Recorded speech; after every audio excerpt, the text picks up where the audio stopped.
pourrait dire appeler la responsabilité de soi, en ce sens qu'il a été responsable de sa kabylité et de son amazighrité. Insistance de sa part d'ajouter au titre de son premier roman Yahya pas de chance à sa réédition Un jeune homme de Kabylie. Insistance pour mettre au jour une langue refoulée par le pouvoir algérien et tenue à l'écart par les spécialistes de l'Afrique du Nord en France. Nabil Fares a été le premier écrivain à introduire l'alphabet tifinagh dans un roman, en l'occurrence L'État perdu, où il écrit, cette fois-ci en tifinagh, je vous montrerai par la suite une page de ce livre, où il écrit en tifinagh son prénom Nabil, précédé de la locution ou, qui veut dire en français deux, comme de Molière. Il signe ainsi son appartenance, marquant ainsi un ordre d'appartenance à une langue mère, à une culture qui a, au fil de l'histoire, des rencontres, des invasions, des colonisations, des suprématies romaines, arabes, ottomanes, françaises et aujourd'hui encore panarabes, a reçu et inclus, fut-il au prix de nombreuses blessures, souffrances et dénis, d'autres langues et cultures. Il a affirmé aussi son appartenance à cette culture par son militantisme et son soutien actif aux militants de la cause amazigh pendant le printemps berbère d'avril 1980. Dans son dernier ouvrage, ayant été horrifié par le mépris signifié par la dernière constitution algérienne à la langue amazigh et par la manipulation dont cette langue est l'objet au Maroc, Nabil Fares a tenu à inscrire la mazighité dans le titre, qui était d'abord Maghreb et étrangeté, tout simplement, puis qui est devenu à la dernière minute Maghreb, étrangeté et amazighité. Dans son dernier roman, Il était une fois l'Algérie, conte roman fantastique, l'écrivain psychanalyste se demande comment maintenir la vie contre les gouffres, les envies de nuire, de tuer, mourir, être autrement, quitter la haine, celle de soi, des autres, du monde, de la terre entière. Cet ouvrage est l'histoire d'une disparition, celle de l'Algérie pour l'indépendance de laquelle se sont battus des femmes et des hommes qui rêvaient de liberté. Cette Algérie est incarnée par Selma, une enseignante de français enlevée par les islamistes, pendant que sa fille Tania se délivre dans une thérapie psychanalytique. Slimane Drif, donc journaliste et ami de la disparue, fouille dans les espaces histoire de l'Algérie, ses violences, ses traumatismes, les accords d'Évian, les premiers assassinats politiques de l'Algérie indépendante, en l'occurrence celui du ministre des Affaires étrangères Mohamed Khmesti en 1963, et le meurtre en 2001 du jeune lycéen Guelmah Massinissa, qui donne le départ du printemps noir de Kabylie. Autant de violences qui se laissent interpréter via le paysage atteint, lui aussi, notamment par le tremblement de terre de Boumerdès en 2003. Le paysage, rappelons-le, est dans l'œuvre pharisienne, mémoire de ce qui est sous-jacent au monde actuel et espoir d'un autre monde.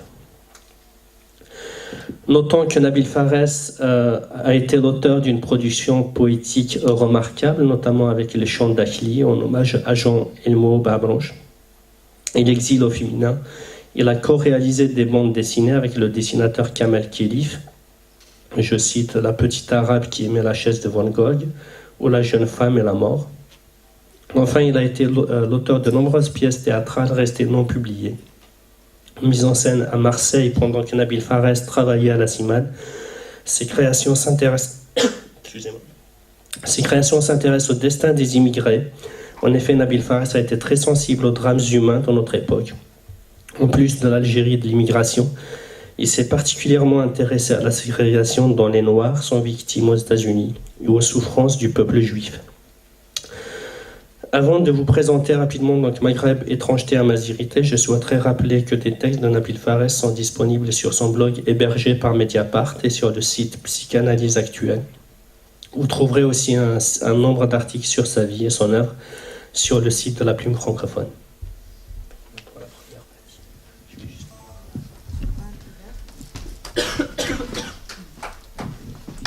Merci.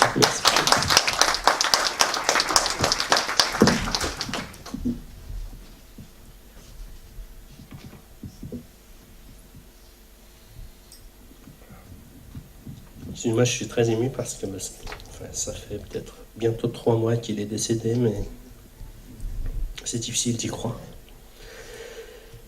Donc la deuxième partie de cette présentation je vais essayer de s'intituler Maghreb, étrangeté et amazirité de Nabil Fares, la littérature francophone maghrébine en quête d'émancipation des clôtures idéologiques et du déni de la pluralité constitutive de son histoire.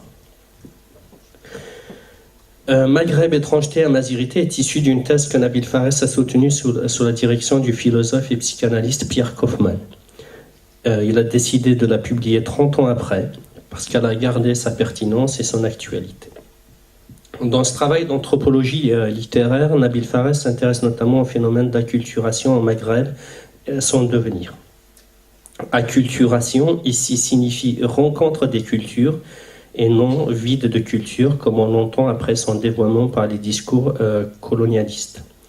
L'écrivain et psychanalyste algérien nous invite à revenir à la naissance de la littérature coloniale française et de la littérature francophone maghrébine. Avant de parler de Louis Bertrand, qui est un écrivain à succès sous la colonisation, qui est aussi une conscience littéraire et idéologique, membre de l'Académie française, Nabil Fares analyse l'œuvre de Gustave Flaubert. Il présente l'écriture flaubertienne comme, je cite, « dépassement de la césure entre l'être sans gloire et la plénitude de l'idée d'œuvre ». Ce dépassement s'effectue contre l'ennui politique et social, lié, je cite, au vide de la société marchande et industrielle, bourgeoise et capitaliste du XIXe siècle. Fin de la citation. Si cette écriture contre l'ennui inspirée par la société industrielle traverse une grande partie des œuvres de Flaubert, Nabil Fares insiste sur Salammbô, qu'il considère comme, je cite, l'aveu sensible d'un éloignement de toute une programmation littéraire française. Salammbô, mythe s'inscrivant dans l'espace historique et halluciné de Carthage, répond à un jeu identificatoire de la figure de Salammbô et du moi de Flaubert et montre bien en quoi le territoire de l'autre, dont je suis séparé par le lieu même de mon être et mon corps, de mon être en mon corps, eh bien l'écran est la réalité à partir de laquelle peut se développer et se fixer les fantasmes de dépossession et d'appropriation symbolique de la puissance. Fin de la citation. L'intérêt du mythe de référence ne tient pas, nous dit Lévi-Strauss, à son caractère typique, mais plutôt à sa position irrégulière au sein d'un groupe. Dans ce sens, c'est bien que Salammbô émette, au-delà de la culture de soi, l'alternative et l'altérité de l'autre. Louis Bertrand se saisit des symboliques flaubertiennes pour faire d'une œuvre littéraire un texte idéologique. L'espace africain comme territoire de l'autre, qui réfléchit les préoccupations subjectives de Flaubert, devient, dans les mains et dans l'esprit de Louis Bertrand, du fait d'une lecture, dirons-nous, de Flaubert contre Flaubert, que Nabil Fares intitule « L'erreur de Flaubert », un territoire politique, historique, culturel, économique, social et symbolique vide. En d'autres termes, Louis Bertrand, pris ici comme modèle expressif de la littérature coloniale, se saisit du fantasme de puissance de Flaubert et de la légitimité de celui-ci pour construire l'argumentaire littéraire et symbolique de la colonisation. Alors, peut-être que j'explique un peu plus simplement.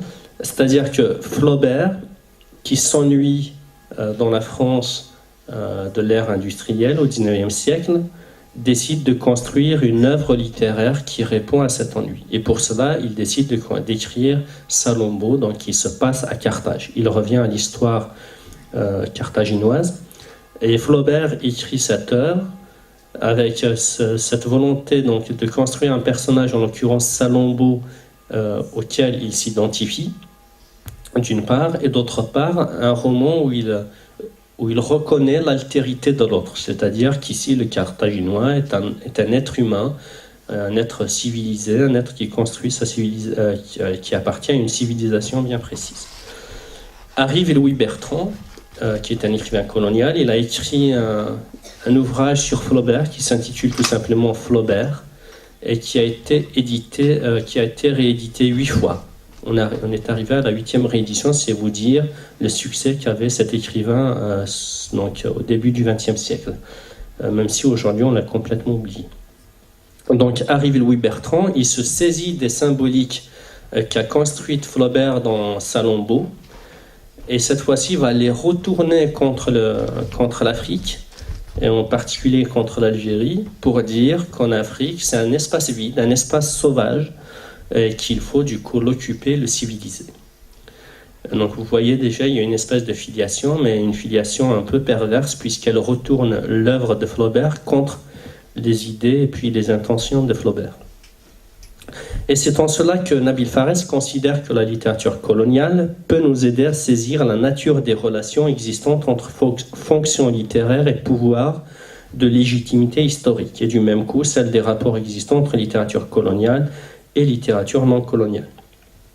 Dans Maghreb, étrangeté et amazirité, Nabil Fares analyse la manière dont la littérature coloniale, à travers le cas de Louis Bertrand, va se saisir des éléments historiques et mythiques d'une œuvre non coloniale, Salombo, pour participer à l'accomplissement du projet colonial avec une structure, je cite, du message et de l'adresse qui n'est pas trait d'union entre des humanités différentes, mais confirmation d'une seule et même humanité coloniale. Fin de la citation. Il n'y a plus que la colonisation qui existe, que le colonial, ce qu'on appelait des indigènes, sont des sauvages, pas la peine d'en parler. Face à cette littérature est née la littérature francophone maghrébine que Nabil Fares appelle littérature de naissance, et en laquelle est placée, je cite, la question d'une perte et d'une absence radicale de l'identité, sous et après la colonisation. Donc la jouissance de l'écrit vient ici compenser la déception de la déflagration et de l'exil culturel et du silence de la langue maternelle. Face à cette littérature coloniale, arrive donc une littérature maghrébine francophone, dont le fondateur, d'après Nabil Fares, est Jean Amrouche. Et cette littérature francophone maghrébine va se situer un peu dans le lieu de la perte, c'est-à-dire dans ce passage de l'oralité à l'écrit, de la langue maternelle à la langue française. Aveu de Jean Amrouche, justement, je cite, « En donnant ces chants berbères au public, j'ai le sentiment de livrer un trésor privé, de me dessaisir d'un bien de famille. Mais il n'est pas de meilleure manière de préserver de la destruction une richesse. » Fin de la citation. Avec Jean Amrouche, nous dit Nabil Fares, même si le sentiment d'une déperdition radicale par la traduction est réel, il y a un éloignement successif à l'exode familial à Tunis, à l'apprentissage de la langue française. Je cite, l'éloignement étant la conséquence d'un développement qui sépare l'enfant de l'origine de naissance du monde et du langage. Fin de la citation. Donc cet éloignement est une catégorie fondatrice de l'œuvre amrouchienne, où s'enracine précisément le sentiment d'étrangeté propre au mouvement de l'écrit. Par là, la poésie devient cette nomination du sujet du langage placée au lieu de la perte du symbole. Par le langage, par l'écriture et par la poésie, Jean Amrouche va se placer un peu va en quelque sorte combler le vide qui est le résultat de la perte du symbole à travers son apprentissage, notamment à l'école coloniale. Cette situation rend l'œuvre littéraire francophone nécessaire au Maghreb où un changement politique, culturel et symbolique est opéré par l'idéologie et la littérature coloniale. Changement saisi dans toute sa violence par Mouloud Firaoun, dont l'œuvre littéraire fait du sujet son récit, je cite, donc son récit d'existence, à savoir le manque, la perte, le vide. Il revient, donc on a vu avec Jean Amrouche, sa littérature vient se placer dans le lieu de la perte. Avec Mouloud Firaoun, c'est exactement la même chose qui va se passer. Et juste comme ça, une parenthèse, Nabil Fares est arrivé avec une lecture très nouvelle, très approfondie de l'œuvre de Mouloud Firaoun, chose qui a beaucoup déplu à l'époque, notamment à l'université d'Alger, d'où une certaine colère de certains collègues qui ont voulu l'écarter pour rester dans le misérabilisme de leur pensée.